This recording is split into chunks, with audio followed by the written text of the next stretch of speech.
Okay, got some news to cover real quick. This is not great news, but we did get some pretty great news recently because, you know, we had the blue sweep recently, so we'll balance it out with something that ain't as great. President Trump deciding that he wants to go guns blazing into Nigeria? Okay, yeah, sure. We'll just go fucking kill more people. That's what the regime should be doing right now. President Trump is threatening to bomb Nigeria, alleging that the country is failing to protect Christians from persecution, even as many victims of fundamentalist insurgent group Boko Haram are Muslims. Okay, sure.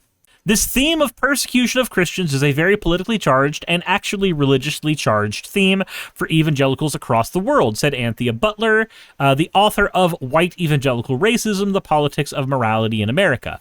Despite the fact that the country's conflict cannot be reduced to religious enmity, for extremist evangelical Christians, Nigeria is a place where the administration could prosecute a holy war using a savior narrative. Yeah, I think he got scammed by a Nigerian prince. Samian, thank you for redeeming your points, friend. Ara, you fucking degenerate. Bigosi says, I'm pretty sure Trump knows his time is extremely limited, so he wants to create his Fourth Reich before the steady diet of McDonald's turns him into mulch. Just imagine Ronald McDonald comes out of nowhere, kicks Trump in the balls, and goes, that's for lowering my stock prices, and just runs. Because you gotta think, the popularity of McDonald's must have been negatively affected by the endorsements from Donald Trump, right? Anyway, so this is a rush transcript. Copy may not be in its final form.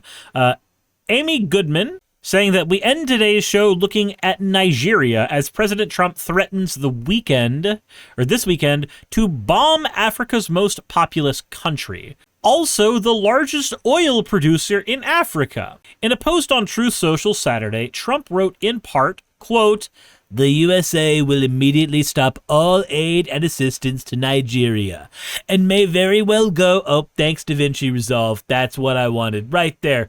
I wanted my editing program to pop up right in the middle of what I was doing and saying, that's what I need in my life. That's what I needed. Fantastic. Holy shit, fantastic. Exactly what I needed, DaVinci. Thank you so much. I'm going to edit my Magic the Gathering videos now. Thank you. Anyway, the U.S. will immediately stop all aid and assistance to Nigeria and may very well go into that now disgraced country, guns a-blazing. If we attack, it will be fast, vicious, and sweet. Just like the terrorist thugs who attack our cherished Christians. Defense Secretary Pete Hegseth responded to the post writing, yes, sir, Trump. Okay. He's just sitting here going, wait, I can do the Department of War thing? Oh my God, I get to pretend I'm relevant. God, wow, Pete, wow. President Donald Trump, they're killing the dogs, they're killing the cats, they're killing record numbers of Christians in Nigeria. And they have other countries, very bad also. You know that. That part of the world, very bad. They're killing the Christians, they're eating the dogs, eating the cats. They're killing them in very large numbers. We're not going to allow that to happen. Amy Goodman says, Nigerian officials and experts in the West African region have refuted Trump's claims of mass killings of Christians. This is a researcher at Good Governance Africa.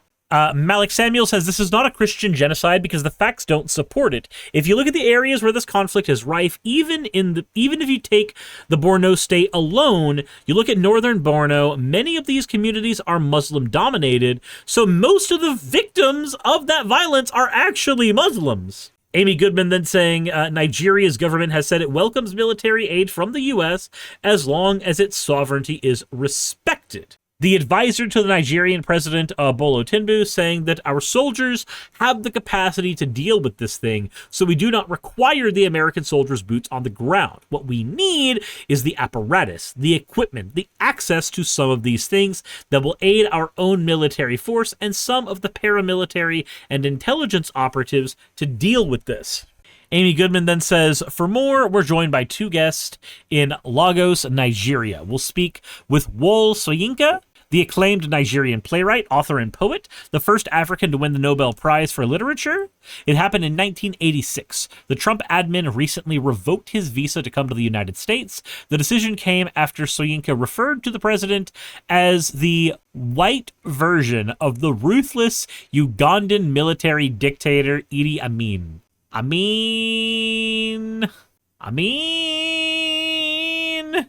They said, we're also joined by Anthea Butler, professor of religious studies at University of Pennsylvania. Her most recent book is titled White Evangelical Races and the Politics of Morality in America. Professor Butler, we're going to begin with you. Can you explain, were you surprised by the president going after Nigeria this weekend, saying they could bomb, they could strike, they could move in with guns blazing, Christians are being killed? Can you explain where this is coming from? Anthea Butler responding with I'm never surprised at the hyperbole of our president. Let me just say this. I think this has been a long-standing concern of evangelical Christians in the United States. And so, if you think about this in terms of the president's base, this is a move, I think, in part, to energize them, to have them think that he is thinking about Christians in other places. So this theme of persecution of Christians is a very politically charged and actually religiously charged theme for evangelicals across the world. And when you say that Christians are being persecuted, that's a thing. So for him to say this on Truth Social, I think provides two things. One, this is something that the administration is thinking about insofar as somebody probably told them to think about it. That's number one. And number two, it serves another purpose. It serves to energize his base. And so, while this issue of religious violence has been prevalent in Nigeria for a lot of different reasons, I would submit to you that it's not simply just about violence against Christians, but it's religiously inflicted violence because of different factions that are on the ground and groups. And this is not just about Christians, but it's also about involving Muslims. It's involving other groups that are there. It's a complicated situation. Amy Goodwin responds, saying that, in fact, with Boko Haram, you have them most attacking in the north, and in the north, it's more Muslims that are being killed than Christians. It's not that there isn't violence, but the Nigerians are questioning whether this is religiously based. So the question is this coming from the United States? Trump says he's asked Congressmember Riley Moore of West Virginia and Congressmember Tom Cole of Oklahoma and the House Appropriations Committee for a report on the matter. Congressman Moore had sent a letter to Secretary of State Rubio urging the Trump admin to take immediate action to address systematic persecution and slaughter of Christians in Nigeria, saying that Nigeria is the deadliest place in the world to be a Christian. So talk more about the white Christian nationalists in the United States going after Africa's most populous country, and maybe of relevance, the largest oil producer, as Venezuela is in Latin America, which President Trump is also threatening to attack, but the largest oil producer in Africa. Anthony Butler responds is, yeah, I find that one very interesting, that these are two oil-rich states that he is interfering in. So that's number one. Number two, let me say this about Nigeria and Christianity. There has been a religiously sort of back and forth between Nigeria and America for a long time. If you think about that towards the televangelists, and that sort of exploded in the 90s. In the 2000s, you have many giant mega churches. So it's no surprise that, politics here, especially those who are Republican and Christian, would be interested in Nigeria for not just, financial gain, but also because this is a country that in the South is predominantly Christian. Okay, so that's number one. And number two, I think, which is actually even more important, is that this is a place where the administration could prosecute a holy war. And what I mean by that is that they can use certain kinds of things that have happened in the news. If you think back 2 years ago, there was a massacre of Christians during the Christmas season. There have been, Boko Haram capturing girls, These were mostly Muslim girls. Actually, if we think about all of these cases, this falls into that kind of framework that evangelicals understand, first of all. And then, secondarily, it fits into the sort of savior narrative of this American sort of ethos right now that is seeing itself going into countries for a moral war, a moral suasion, and, as it were, to do something to help other people. Now, I think it's very interesting to also think about the fact that the president of Nigeria is a Muslim. He is married to a Christian wife. Nigeria is complicated religiously. And I don't think that the ways in which this has been portrayed in, the popular ways in which we report on it, reporting what he says, right? The president says is a way that you should understand Nigeria. It is a much more complicated place religiously. There is religious violence. There have been people in this country for years who've been working on this through various administrations, and it certainly was going on during the first round of Trump's administration, but he didn't seem to care about it then.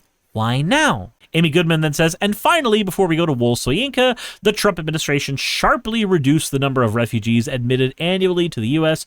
to 7,500 people from 125,000. And most of those 7,500 will be white South Africans who are Christian. Jesus Christ. And then Anthea responding saying, yes, I mean, this is the sort of disingenuous I think this is sort of disingenuous to say you're going to go in and save Christianity in Nigeria when you have, banned Nigerians from coming to the country. It's very crucial in a way, because I think about this in terms of places like Houston, Texas, where Nigerians make up a part of the population there. And they are very active in engineering, finance, medical issues, medical doctors, things like that. You're banning a community that is very, how shall I say, that when it comes to the United States, for education or for work, very professionalized. This is not, people who are coming because they want to seek asylum. They are coming to contribute. They want to be able to come in. But the fact that this administration is, on the one hand, saying we want to go in and save Nigeria, but on the other hand, not let Nigerians into the country, you're only going to let South Africans in, and white South Africans to boot. That is pretty much telling you exactly where this Christian nationalist administration is. Claire Sani says getting America to bomb Hamas was promised to them 3,000 years ago. Bagozi says, I've heard Israel has officially announced that Hamas is in Venezuela, which is why the U.S. should attack it on behalf of Israel. Oh, okay. Yeah, we'll just go in guns blazing. Again, I guess. Clueless says, man, they are really trying hard to say this isn't just for the oil. I'm going to be honest. I don't know if I'm actually sold on the idea that it's just for the oil. I think that's a popular narrative that we tell ourselves as Americans. I have friends and family who were involved in Iraq, in Afghanistan, and it was for the oil doesn't necessarily line up with the experience that they had. And that's not to say we went in for good reasons. Absolutely. It just seems like the default that we run into because it's funny, but I don't know how congruent it is with reality. Rob Learn also points out, asylum seekers add to the economy, you dumb fuck. All immigration directly helps the economy. We need biomass for the line to go up. The line does not go up without biomass. It's true. It's true. Biomass makes the line go up. Bagozi says, tyrannid joke in my brain. Look, all I'm saying is the gene stealers could get it. But that said, they could steal my genes. That all said, I want to know what y'all think in the comment section below, because honestly, so Tagathan says, could it be the narrative they tell the troops to convince them? No, this was less so I'm not going to say things that have happened in conversations in confidence. I'm never going to do that. But I will say that people who have had conversations with people who are higher up did not necessarily reiterate the oil thing. That's mostly what we say as a joke, I guess is the best way to put it. America will go anywhere so long as it has oil, and then we reinforce it enough to where that might be considered our own pseudo-reality, simulacra of reality, I guess. But not only could the people I talked to not get into specifics, I also wouldn't be able to give those specifics anyway. We put the military under a lot of weird fucking NDAs. If you ever want to know about military NDAs and how fucked they can get, just ask my moderator, Dorito Dave.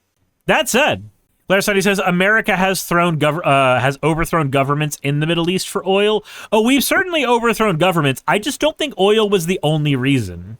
I do not think that was the only reason that we've done those things. I think there was more to it than that. That does not mean that the other reasons were good reasons by any stretch of the imagination. It's just one of those things where I think America is more corrupt than just oil.